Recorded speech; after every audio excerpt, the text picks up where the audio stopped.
Hi, you're with Julian on the Brown Note. Album Review Sunday. My new t-shirt. If you want to be trendy like me, you will know who this is. Remi Wolf, her latest album, called Big Ideas. Now, I was a big fan of Remi Wolf's first album. I think that in the modern era there's been an awful lot of promotion of female solo pop and R&B acts that I have criticised, and rap acts to a degree, for being just mid-tier. Last year I thought the most overrated album was Caroline Polachek's Desire album. And I thought the Remi Wolf album, Juno, just didn't get the attention it deserved. She's got, got this fantastic blend of almost leaning towards 90s alt-rock as part of her shtick, which is... I said for that album, she reminded me a lot of Beck around the era of Odelay, this sort of magpie style, but also that would have fitted in well in that sort of 90s alt vibe. She's from Palo Alto in California and was a contestant in American Idol. And I thought Juno was a fantastic album. Big Ideas, her second album, is also very strong as well, and probably not getting the attention again that she deserves. The opening track, Cinderella, the music has got this sort of almost laid back vibe to the point of it being yacht rock, but her driving presence and very sort of nearly aggressive vocals sort of lift everything. And there's a collage approach to a lot of the music on here, where, you know, in the opening track Cinderella, there's lots of sort of sound elements like car noises and so on that filter through, and some strange lyrics about going to a private island. It's a very hooky album, and occasionally the lyrics seem to get a bit dark. The second track, Soup, has got this almost Weekend vibe with these sort of late 80s synths giving off a great atmosphere, very cinematic sort of sounding track. And the quite a lot of the tracks on here are very strong, fluid sort of Duran Duran style bass playing on it as well. I think her vocals have improved as well. She's got this really sort of almost Cyndi Lauper, like blowtorch ability to sort of yelp and sing very expressively, but I think she's got a wider range on this album than on Juno with her vocals and her personality coming through.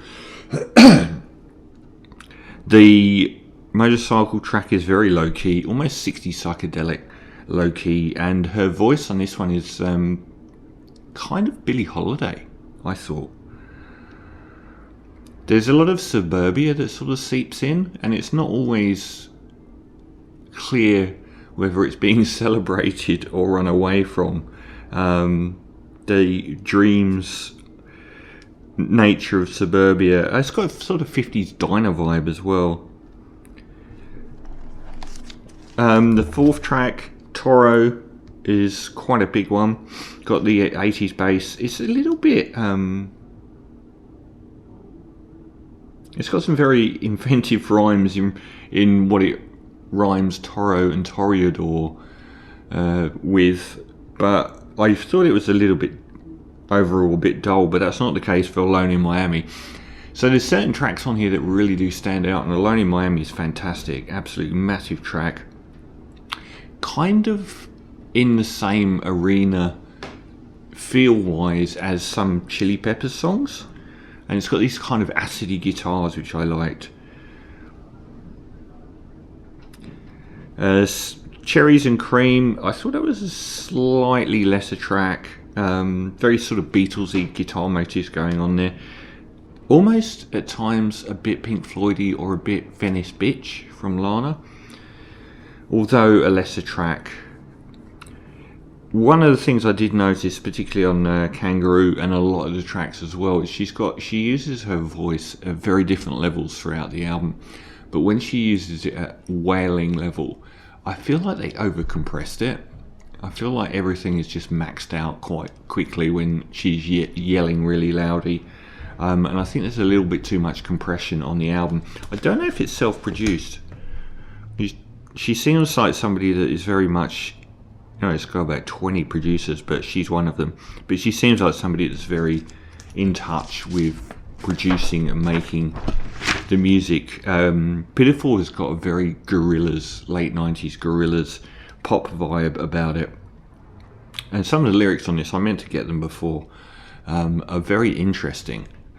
The track Wave, again, probably next to Alone in Miami, maybe the high point of the album, is fantastic. Talking about being bought a big boat, very interesting flow of lyrics, the way that the chorus, which is huge, changes throughout, and the verses are very strong on as well, and it's got this almost evanescent sort of chorus that just sort of rises up. At times it's almost more of a rock album than it is a pop album.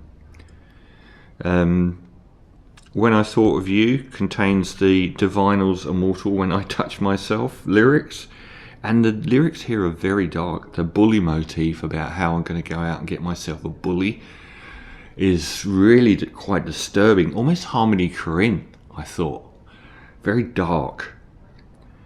Frog Rock, so the midsection of the album, I thought, other than Alone in Miami and Wave, I thought was a little bit blander than the opening and the final third, which is a lot stronger. Frog Rock, the lyrics don't always go on down to Me and You, but a lot of the album, probably 80% of it, is like, you're like this, I'm like this. And I do have a very sexist problem with a lot of female artists focusing a lot on that kind of me and you in a relationship lyrics. I get a bit bored of it. I said this about the Boy Genius album, and it's a bit samey as well.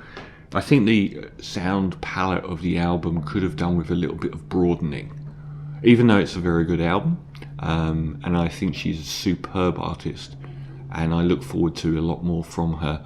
I think that there's a general sonic theme to the album that is replayed a little bit too much, and I think that's excellently shown with Just the Start, which is like this acoustic ramble at the end, which is almost Dylan-esque, and a bit like the early White Stripes stuff, with this sort of tumbling narrative, which is fantastic.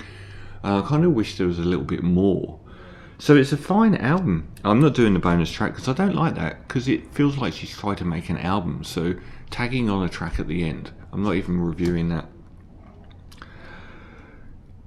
I wouldn't have minded maybe a little bit less, maybe a couple of the weaker tracks being removed, and I wouldn't have minded a little bit less compression on those really loud singing parts where it just seems to bleed out straight away.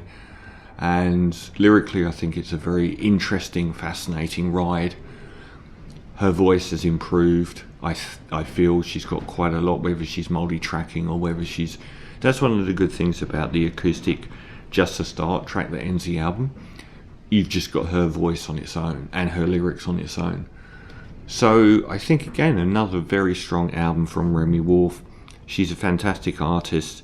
Probably just a little bit here and there I would have changed on the album to have given it a higher score, but Remi Wolf, Big Ideas, I'm going to give a very, very solid 8 out of 10.